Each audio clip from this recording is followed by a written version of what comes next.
Hello everyone, Tim Hillcove with the Weekly Wine Journal. I'm here in beautiful Jerome, Arizona. This is the view from Jerome up at 5,000 plus feet. I'm going to Bitter Creek Winery to visit with the winemaker John McLoughlin. He is releasing 9 new wines this weekend. Should be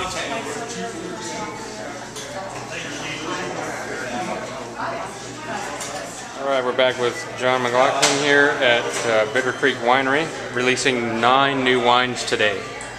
Why so many, John?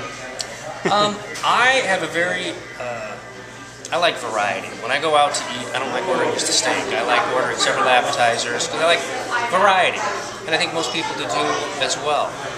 When I made the wines, it's tough to say I only want to make this wine and this is the only wine I want to make. So you start making one wine and you think, well, what if I take this in a little bit different direction, and you come up with a totally different wine. It's like, would you want to eat the same cereal every morning over and over and over and over and over? Yeah. No, you want a little variety.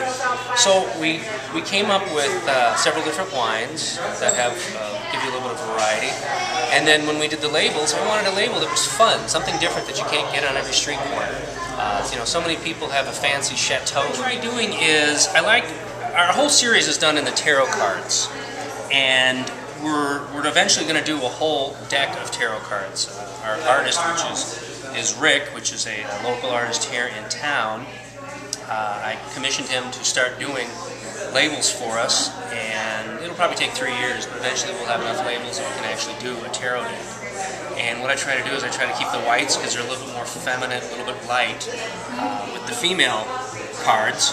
And then I try to go into more of the male masculine cards with the reds, because the reds are a little bit more bigger, more full body. Now, you also sell, you said, most of your grapes to other winemakers and just keep a little bit for your own winery? Yes, I have 100 acres planted, which if you average between, say, 3 tons an acre, which is about average for Arizona grapes, you end up with a fairly high quality grape. But also, what am I going to do with 300 tons of grapes? There's quite a few wineries here in the state that don't have enough grapes for themselves. Because growing grapes is a very interesting thing to do. It's not just like sticking a flower in the ground and you got to plant it. You've got to maintain them. They're like a child. You actually have to keep your eye on them on a daily basis. So I grow the grapes and I sell quite a bit of them to a lot of the other wineries in the state. We've done very well. We've taken second in Napa with some of the grapes. I want to say we, meaning one of the wineries I sold grapes to, did a second place in Napa with some of the Arizona grapes, which is really nice. It says that Arizona can actually grow a quality grape that people are happy with. Now, the vineyard is down in southeastern Arizona, near Wilcox? Yes, Wilcox is where the vineyard is. What elevation is that down there? 4,000 feet. Wow, so it's up there.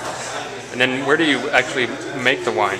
I have a vineyard facility down there, a winery down there, where I do 99% of my processing. I do some of the processing here in Arizona, or pardon me, here in Jerome as well, at both wineries.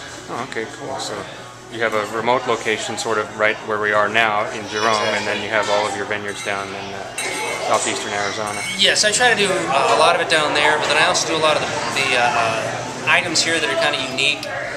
Being that we're on the side of the hill, sometimes it's difficult to schlepping around tons and tons and tons of grapes. So I try to specialize in what we're doing at 2 facilities here in Jerome. Excellent. Thanks for your time, John. Thank you.